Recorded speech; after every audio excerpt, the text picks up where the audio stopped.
Good evening class 11th। हमारा next chapter हम start कर रहे हैं और वो चैप्टर है डायमेंशनल एनालिसिस। ये चैप्टर एग्ज़ाम ओरिएंटेड है, बहुत ज़्यादा इम्पॉर्टेंट है, तो इस चैप्टर को आप ध्यान से सीखना। इस डायमेंशन का यूज़ आपका 12th क्लास में भी होने वाला है। इस चैप्टर का ये चैप्टर बहुत ज़्यादा एग्ज़ाम ओरिएंटेड है। स्ट्रेट फॉरवर्ड क्वेश्चन आपके एग्ज़ाम में इस चैप्टर से आएंगे और काफ़ी इंटरेस्टिंग चैप्टर रहने वाला है आप लोगों के लिए। ठीक है, हम स्टार्ट करते हैं डायमेंशनल एनालिसिस। देखो, मैं आपको पहले तो चैप्टर का इंट्रोडक्शन दूंगी कि इसमें आप पढ़ेंगे क्या क्या, ठीक है, ताकि आपका इंटरेस्ट क्रिएट हो इसके अंदर। आपको पता है 1 + 1 2 होता है, बट 1 kg + 1 मीटर कितना होता है? पहले कभी नहीं सुना ना।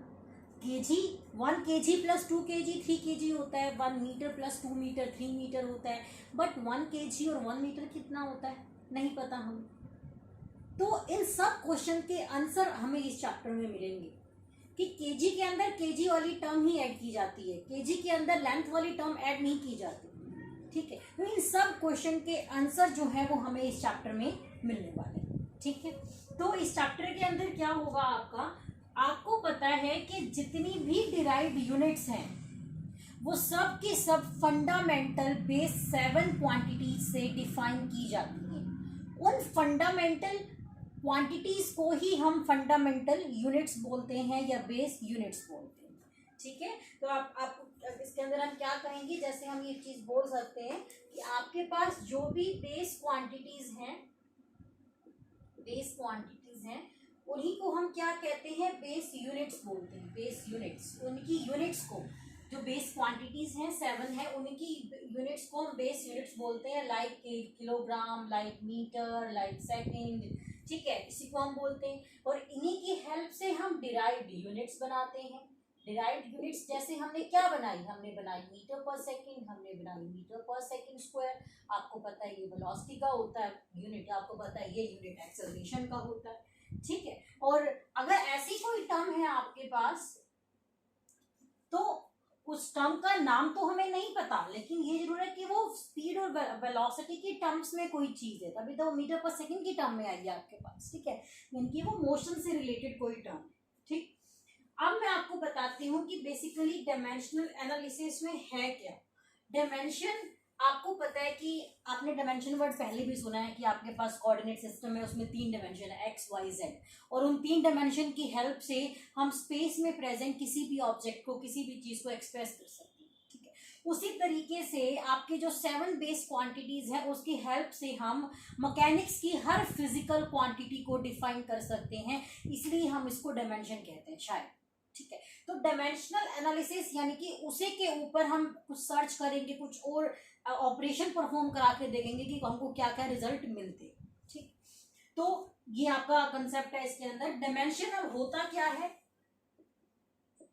डायमेंशन क्या होता है, dimension of a physical quantity, mass, length, time, ये सब फिजिकल क्वांटिटी है। Dimension of a physical quantity are the powers to which the base quantities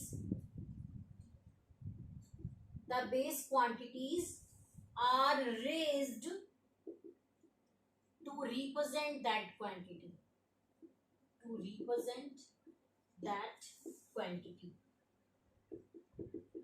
जैसे वेलोसिटी को दिखाने के लिए हमने मीटर को सेकंड से डिवाइड किया, यानी कि हमने लेंथ को टाइम से डिवाइड किया। ठीक है, तो इसको हम ये भी लिख सकते हैं मीटर पर सेकंड। तो डायमेंशन वो पावर है बेस क्वांटिटीज की जिससे हमने उसको रेज किया है एक क्वांटिटी को रिप्रेजेंट करने के लिए। मीटर की पावर 1 और सेकंड की पावर -1। तो मीटर में इसकी 1 डायमेंशन है, सेकंड में इसकी -1 डायमेंशन है। इसके लिए हम लिख सकते हैं मीटर पर सेकंड। तो मीटर में यानी कि लेंथ में इसका 1 डायमेंशन है, सेकंड यानी कि टाइम में इसका -2 डायमेंशन है। तो कितनी पावर से आप फंडामेंटल क्वांटिटी को रेज करते हो उस गिवन फिजिकल क्वांटिटी को एक्सप्रेस करने के लिए, उसे हम क्या बोलते हैं, डायमेंशन बोलते हैं उस क्वांटिटी का। आगे मेरी बात समझ में क्या कह रही हूँ? ठीक है, यहाँ मैं यूनिट्स की बात कर रही हूँ, अब मैं आपको डायमेंशन सबके बता देती हूँ कि कैसे कैसे हम किसका डायमेंशन लिखते हैं। ठीक है, चलिए हम मैं आपको पहले 7 बेस क्वांटिटीज के बारे में बता देती हूँ। यहाँ पे मैं आपको यूनिट्स में चीज समझा रही हूँ ना, और आपको क्वांटिटी के टर्म्स में ये चीज, डायमेंशन के टर्म्स में ये चीज समझाती हूँ। ठीक, देखो सबसे पहले है आपके पास मास। मास का यूनिट तो किलोग्राम होता है, लेकिन इसका डायमेंशन होता है एम, कैपिटल एम, और इसको स्क्वायर ब्रैकेट के अंदर बंद करना होता है, ये रूल होता है इसका। तो मास का डायमेंशन एम, यानी कि 1 किसमें, एम में। लेंथ का यूनिट तो होता है मीटर, लेकिन इसका डायमेंशन फॉर्मूला होता है एल, और इसको हम स्क्वायर ब्रैकेट में क्लोज करते हैं। टाइम का यूनिट तो होता है सेकंड, लेकिन इसको हम कैपिटल टी लिख के स्क्वायर ब्रैकेट में क्लोज करते हैं। ठीक है, उसके बाद है आपके पास करंट। करंट का यूनिट तो होता है एम्पियर, और इसको ए को ही हम स्क्वायर ब्रैकेट के अंदर क्लोज करते हैं। टेम्परेचर का यूनिट होता है केल्विन, कई बुक्स में ये थीटा भी लिखा होगा, तो कोई प्रॉब्लम नहीं है उसमें, के को हम स्क्वायर ब्रैकेट में क्लोज करते हैं।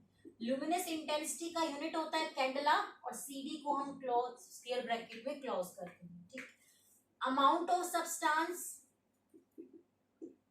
अमाउंट ऑफ सब्सटेंस को हम मोल और स्क्वायर ब्रैकेट में क्लोज करते हैं। तो ये हमारे डायमेंशन है, डायमेंशन लिख दिए हमने, mass, length, time, current, temperature, luminous intensity और अमाउंट ऑफ सब्सटेंस। मैं आपको पहले बता देती हूँ कि यूनिट एंड डायमेंशन में डिफरेंस क्या होता है। ठीक है, डायमेंशन हमें टाइप ऑफ फिजिकल क्वांटिटी बताता है कि आपकी फिजिकल क्वांटिटी किस टाइप की है, वो मास है, वो लेंथ है, वो टाइम है, वो वेलोसिटी है, एक्सेलरेशन है, वो है क्या, उसकी टाइप हमें बताता है। ठीक है, और जो यूनिट है वो हमें उसकी न्यूमेरिकल वैल्यू देता है। जो यूनिट है उससे हमें उसकी न्यूमेरिकल वैल्यू पता चलती है, किसमें, उसकी जैसे कि सेंटीमीटर में कितना है, इंचेस में कितना है वो, ठीक है, लाइट ईयर में कितना है वो, तो इससे हमको ये चीज पता चलती है उसकी। आगे मेरी बात समझ में क्या कह रही हूँ मैं, ठीक है। तो ये हमारे डायमेंशन है, और आपके एग्जाम में डायरेक्ट क्वेश्चन आता है, स्ट्रेट फॉरवर्ड क्वेश्चन 2-3 नंबर के आते हैं कि डायमेंशन फॉर्मूला लिख के बताओ, स्पीड का, वेलोसिटी का, को सब बताऊंगी मैं धीरे धीरे। ठीक है, तो डायमेंशन तो आपको समझ में आ गया, लेकिन ये डायमेंशन फॉर्मूला क्या होता है। डायमेंशन फॉर्मूला एक एक्सप्रेशन होता है जो हमें ये दिखाता है कि कैसे आपने फंडामेंटल क्वांटिटी का यूज किया है डायमेंशन, फिजिकल क्वांटिटी के डायमेंशन को रिप्रेजेंट करने के लिए। ठीक है, जैसे अब मैं आपको ये आप वीडियो को पॉज करके नोट डाउन कर सकते हैं, आपसे ये चीज कोई एग्जाम में पूछेगा नहीं, लेकिन इसके यूज करके हम आगे फर्दर डायमेंशन फॉर्मूलाज बनाएंगे। ठीक है, चलिए जैसे मैं आपको बताती हूँ, मैं आपको एग्जाम्पल देती हूँ। सबसे पहले सबसे आसान एग्जाम्पल उठाते हैं स्पीड का। स्पीड आपको पता है क्या होता है, distance upon time. Distance length ही तो होती है। अभी मैंने आपको डिस्टेंस का डायमेंशन लिखना बताया, एल और स्क्वायर ब्रैकेट के अंदर क्लोज। ठीक है, टाइम का आपको मैंने बताया टी और स्क्वायर ब्रैकेट के अंदर क्लोज। अगर ये ऊपर जाएगा तो ये क्या बन जाएगा, एल टी -1 स्क्वायर ब्रैकेट में क्लोज। तो ये हमारा डायमेंशनल फॉर्मूला है। क्या मतलब हुआ इस चीज का, इस चीज का मतलब हुआ स्पीड का डायमेंशन एल में 1 है, टी में -1 है। फिर मैं बात रिपीट कर रही हूँ, स्पीड का डायमेंशन एल में 1 है, टी में -1 है। यहाँ एम की कोई टर्म नहीं आई, तो इसको हम लिखेंगे m0, L1, T -1, A0, K0, candela 0, मोल 0। ठीक है, लेकिन मैं आपको बता दूं, ये जितनी भी टर्म्स पीछे वाली हैं, इनका यूज हम मैकेनिक्स में नहीं करते हैं, इसलिए आपको आपकी बुक में लिखा हुआ मिलेगा m0, L1, T -1। सिर्फ MLT में वो चीज लिखी हुई आपको आपकी बुक्स में मिलेगी, क्योंकि इन लास्ट वाली यूनिट्स का यूज हम मैकेनिक्स में नहीं करते हैं। ठीक है, 11th आपका कंप्लीट मैकेनिक्स बेस है। मैकेनिक्स हमारी फिजिक्स की ब्रांच होती है, इसके अंदर हम ऑब्जेक्ट को रेस्ट में या मोशन में स्टडी करते हैं। ठीक है, वो सब हम इसके अंदर पढ़ेंगे। तो इसलिए डायमेंशन जो है वो MLT की फॉर्म में लिखा होता है, इसको बोलते हैं डायमेंशन फॉर्मूला। ठीक है, और अगर मैं इसके आगे स्पीड लिख के उसको भी स्क्वायर ब्रैकेट में क्लोज कर दूं, तो ये बन गई डायमेंशनल इक्वेशन। ठीक है, कंफ्यूज नहीं होना, वो आपसे कुछ भी पूछ सकता है एग्जाम में। वैसे तो जनरली डायमेंशन फॉर्मूला ही पूछेगा वो आपसे, तो डायमेंशन फॉर्मूला पूछे तो सिंपल लिख देना, डायमेंशनल इक्वेशन पूछे तो जिसका वो डायमेंशन फॉर्मूला है उसको भी स्क्वायर ब्रैकेट में क्लोज कर देना। तो अब स्पीड का डायमेंशन m में 0, L में 1, T में -1, ये डायमेंशनल फॉर्मूला और ये डायमेंशनल इक्वेशन। आगे मेरी बात समझ में क्या कह रही हूँ मैं, ठीक है। तो डायमेंशन हमें ये बताता है ना कि वो किस टाइप की क्वांटिटी है। तो जो भी क्वांटिटी में आपको m0 मिलेगा, एल और टी की टर्म्स में वो मिलेगा, जैसे LT-2 LT-3, तो वो सारी हमारी स्पीड जैसी क्वांटिटीज ही होंगी। तो हमें फिजिकल क्वांटिटी का टाइप पता चल गया। एग्जाम में डायरेक्ट क्वेश्चन आएगा स्पीड का डायमेंशन फॉर्मूला क्या होता है, तो आपको ये पूरा निकाल के दिखाना। 1 मार्क्स में क्वेश्चन आते हैं और 3-4 नंबर का क्वेश्चन तो डायरेक्ट आता है यहाँ से, ठीक है। आपकी बुक्स में बहुत बड़ी टेबल बनी हुई है डायमेंशन फॉर्मूला की, बहुत बड़ी, शायद उसके अंदर 60 to 70 डायमेंशन फॉर्मूलाज आपको अलग अलग टर्म्स में मिलेंगे। तो कंफ्यूज मत होना आप कि इतने सारे आपको याद करने पड़ेंगे।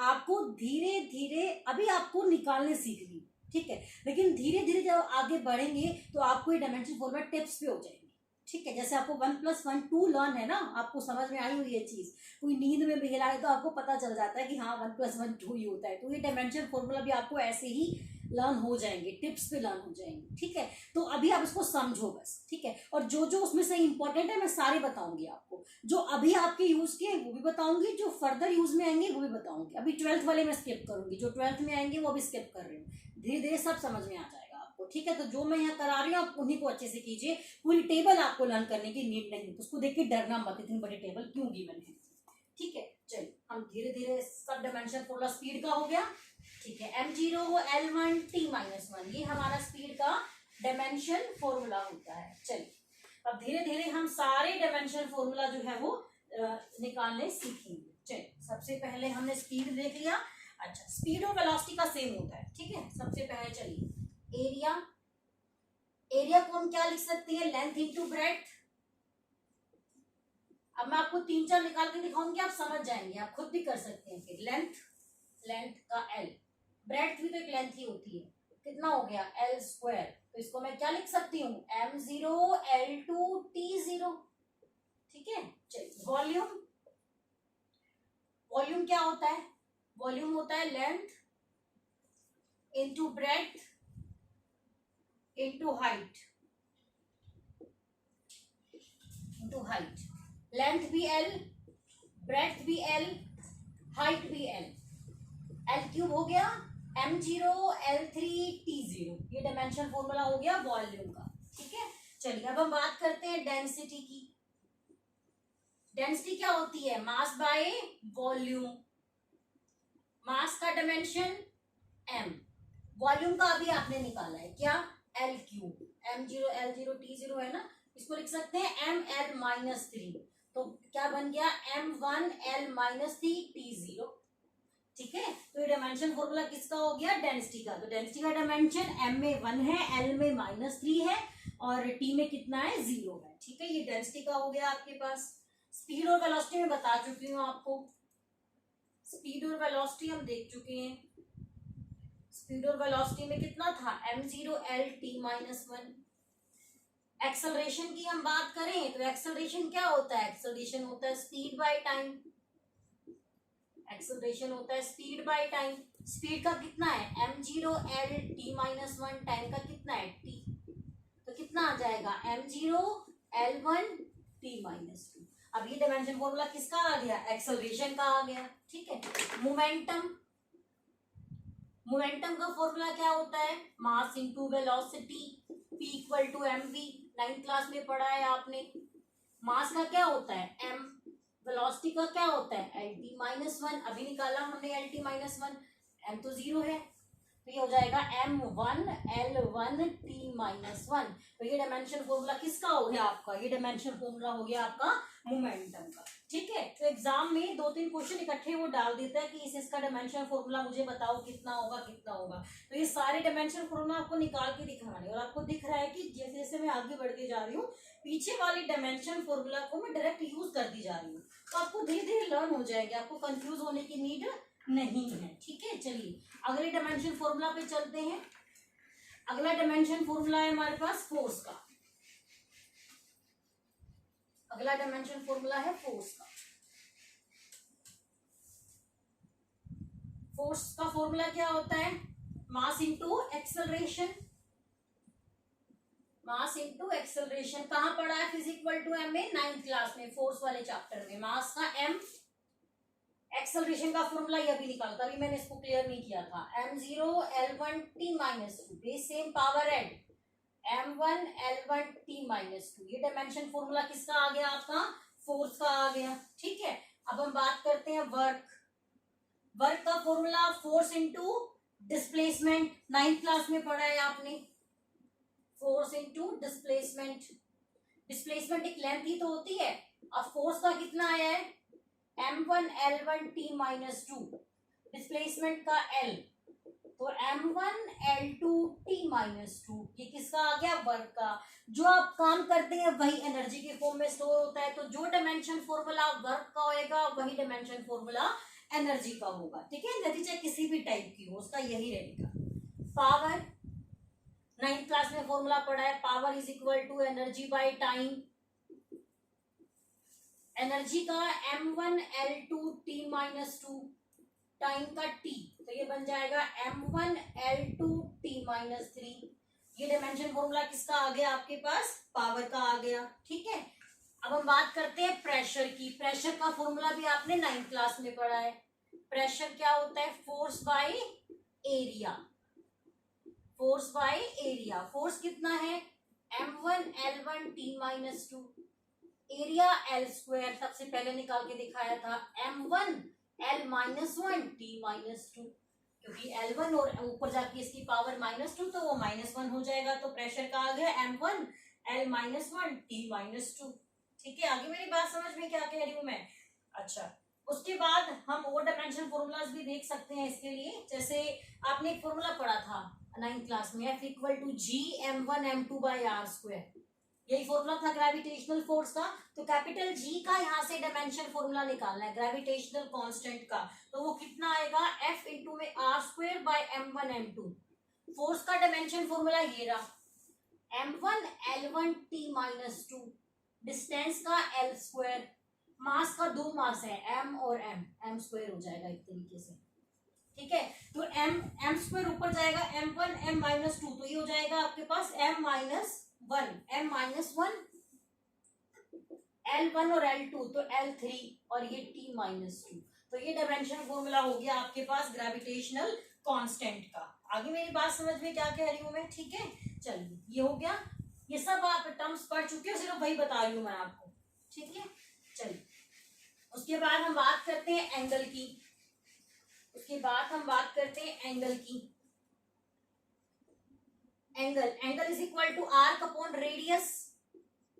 आर्क एक लेंथ ही तो होती है और रेडियस भी एक लेंथ होती है, तो कैंसिल आउट हो गया, तो ये हो जाएगा m0 l0 t0। तो ये डायमेंशन लेस है। एग्जाम में पूछ लेते हैं ऐसी कौन सी क्वांटिटी है जो डायमेंशन लेस होती है, एंगल। चाहे सॉलिड एंगल भी क्यों ना हो, सॉलिड एंगल भी आपका क्या होता है, डायमेंशन लेस होता है। आपने जो भी टी रेशियो पढ़े हैं, टी रेशियो यानी कि sine theta, cos theta, tangent theta, ये सब आपने पढ़े हैं। आपने पढ़ते हो बी बाई बी, सब लेंथ ही तो होती है, परपेंडिकुलर, बेस, हाइट, तो ये सब के सब भी क्या होते हैं आपके, डायमेंशन लेस होते हैं। एग्जाम में क्वेश्चन पूछ लेते हैं कि दो तीन क्वांटिटी का नाम बताओ जो आपके पास डायमेंशन लेस होती है। ठीक है, टाइम पीरियड पढ़ा है आपने साउंड वाले चैप्टर में, तो टाइम पीरियड टाइम ही तो होता है, तो इसका टी हो जाएगा डायमेंशन आपके पास। ठीक है, एक आपने फ्रीक्वेंसी पढ़ा होगा, फ्रीक्वेंसी साउंड वाले चैप्टर में 9th क्लास में, इसको म्यू से डिनोट करते हैं, 1 अपॉन टाइम पीरियड इसका फॉर्मूला होता था, तो इसका डायमेंशन हो जाएगा t माइनस वन। ठीक है, ये फ्रीक्वेंसी वाला भी आप पढ़ेंगे। एक आप न्यूमेरिकल्स को सॉल्व करते वक्त एक टर्म आएगी प्लैंक्स कांस्टेंट, उसके बारे में डिटेल में आप पढ़ेंगे, केमिस्ट्री में भी पढ़ेंगे, फिजिक्स में भी पढ़ेंगे। जैसे ग्रेविटेशनल कांस्टेंट होता है ऐसे ही प्लैंक्स कांस्टेंट होता है, इसको डिनोट करते हैं h से। प्लैंक्स कांस्टेंट का फॉर्मूला होता है energy by frequency, energy by frequency. Energy का dimension formula m1 l2 t minus two, ये एनर्जी का क्या होता है, डायमेंशन फॉर्मूला। और फ्रीक्वेंसी का भी कैलकुलेट किया है t माइनस वन, तो यहाँ से डायमेंशन फॉर्मूला प्लैंक्स कांस्टेंट का आ जाएगा m1 l2 t minus one. ये फॉर्मूला भी बहुत इंपॉर्टेंट है, आपके काम आएगा। ठीक है, ये सब आपने पढ़ना है इसके अंदर। अभी मैंने सिर्फ आपको वही टर्म्स बताई हैं जो आपके लिए नोन है, अननोन टर्म्स नहीं बताई। बहुत सारी अननोन टर्म्स मिलेंगी आपको आप जब उस टेबल को देखोगे। ठीक है, और एक आपका आएगा जैसे प्लैंक्स कांस्टेंट आया, ऐसे बोल्ट्जमैन कांस्टेंट आएगा। ये सब आपके न्यूमेरिकल में यूज होने वाले, इसलिए कुछ टर्म्स नहीं बता रही हूँ मैं आपको। बोल्ट्जमैन कांस्टेंट, बोल्ट्जमैन कांस्टेंट का फॉर्मूला होता है एनर्जी बाय टेम्परेचर। टेम्परेचर तो आपके पास डायरेक्ट एक बेस क्वांटिटी है m1L2T-2 और टेम्परेचर का केल्विन होता है या थीटा होता है, तो m1L2T-2 और K-1। ये डायमेंशन फॉर्मूला किसका हो गया? बोल्ट्जमैन कांस्टेंट का। ठीक है। अच्छा, एक आपने 10th क्लास में इलेक्ट्रिक करंट पढ़ा था, I = Q/T, यही पढ़ा था आपने। तो Q का डायमेंशन फॉर्मूला निकालना है, I × T हो जाएगा। करंट का तो A होता है डायरेक्ट और टाइम का T होता है, तो m0L0TA, A1T1। ये किसका डायमेंशन फॉर्मूला हो गया आपके पास? चार्ज का, करंट, हाँ चार्ज का। ठीक है। एक आपने पोटेंशियल पढ़ा था 10th क्लास में, वर्क अपॉन चार्ज, तो वर्क एनर्जी वाला m1L2T-2 डिवाइड बाय अभी आपने चार्ज का निकाला है TA, तो ये कितना आ जाएगा? m1L2T-3A-1। तो ये पोटेंशियल का आ गया आपके पास। V = IR, Ohm's law, R is the resistance, V upon I। V का कितना है? m1L2T-3A-1। और करंट का भी आपने निकाला है TA, तो इसको सॉल्व करके रेसिस्टेंस का आ जाएगा m1L2T-3A-2। ठीक है। तो सिर्फ मैंने आपको वही टर्म्स बताई हैं जो आपके लिए नोन है, अभी आप इनको ही समझ लीजिए, बाकी एक बार आप पढ़ लेना, धीरे धीरे आपको सब लर्न हो जाएगा धीरे धीरे। ठीक है। तो 2-3 मार्क्स का क्वेश्चन आपका डायरेक्ट बनता है इसका। नेक्स्ट वीडियो हम इसकी एप्लीकेशन पे बनाएंगे कि ये कहाँ कहाँ यूज होती हैं। ठीक है। अभी आप इनके ऊपर प्रैक्टिस कीजिए, इनके बिना आप न्यूमेरिकल्स को सॉल्व नहीं कर पाएंगे। All the best.